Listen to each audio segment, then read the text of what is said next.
वो आते समय तुम्हारी खुद ले जाओ। ठीक है दादा।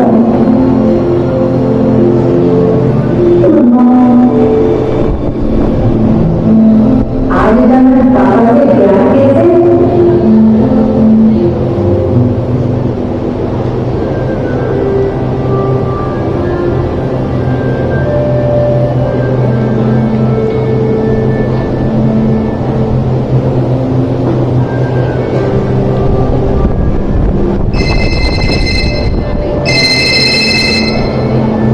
Hello hello.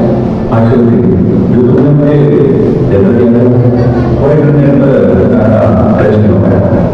मैंने जो तुमसे जानकारी हासिल की है, प्रेजेंटली तुम जिस मकान में रह रहे हो वो मकान उस लड़के के हाथों में है।